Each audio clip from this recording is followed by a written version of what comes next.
நம்ம பார்க்க போகிற topic nature is beautiful. So இயற்கை அழகான தாண்டி நம்ம எல்லாருமே வாழ்க்கையிலே பேசுவோம். ஸோ நம்மளுமே அந்த இயற்கைக்கு ரசிக்கிற டைம் கிடைக்கும் போது ரசிக்க தான் செய்வோம். ஆனால் நம்ம எல்லாருக்குமே தெரிஞ்ச ஒரு உண்மை, ஆனால் இன்னும் சரி செய்யறதுக்கு வழி கிடைக்காத ஒரு உண்மை என்னென்னா, நம்மளுடைய அனிமல்ஸ், ஸோ நம்ம நாட்டில் இருக்க, நம்ம காட்டுகளில் இருக்க வைல்ட் லைஃப் அனிமல்ஸ் எல்லாமே அழிஞ்சிக்கிட்டு வருது. ஸோ எவ்வளோ எக்கச்சக்கமாக இருந்த குடும்பமாக வாழ்ந்த சிங்கம், புலி, கரடி, யானை, ஒத்தகொம்பு ரைனோசரஸ், ஸோ இது எல்லாத்தையுமே நம்ம கொன்று கொலையெடுத்துட்டோம். அதுதான் உண்மை. எத்தனையோ ஒரு அரண்மனை இருக்கட்டும். ஸோ எக்ஸாம்பிளுக்கு மைசூர் மகாராஜாவோட அரண்மனையே இருக்கட்டுமே, அது ஒரு ரூமில் போய் பார்த்தாங்கன்னா ஒரே விஷயம்தான் இருக்கும். மிருகங்களை கொன்று அதோடைய தலையாகட்டும், இல்லை யானையுடைய தந்தத்தில் செஞ்ச ஒரு டேபிள் ஆகட்டும், ஸோ இந்த மாதிரி விஷயங்கள் தான் அந்த இடத்துல நிறைய இருக்கும்.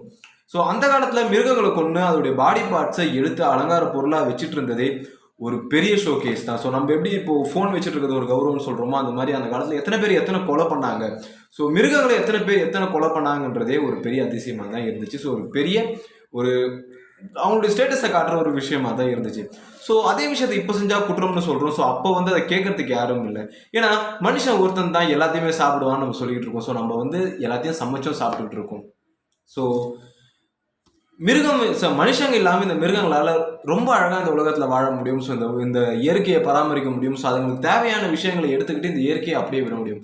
ஆனால் மிருகங்கள் இல்லாமல் மனுஷங்களால் வாழவே முடியாது. ஸோ ஒரு புலி அழியிறதுனாலையும், ஒரு மான் அழியிறதுனாலையும், ஒரு புறா அழியிறதுனாலையும், ஒரு குருவி அழியிறதுனாலையும் விளைவுக்குன்னு இந்த மனுஷங்களுக்கு தான். ஸோ அந்த மனுஷங்க எப்பவுமே அதை புரிஞ்சுக்க போகிறது இல்லை. நம்ம வாழ்கிற காலம் ஒரு 100 வருஷமாக இருந்தாலுமே அந்த 100 வருஷத்தில் நமக்கு தேவையானதை வாழ்ந்துட்டு போயிடணும் தான் நம்ம ஆசைப்பட்டுக்கிட்டு இருக்கோம்.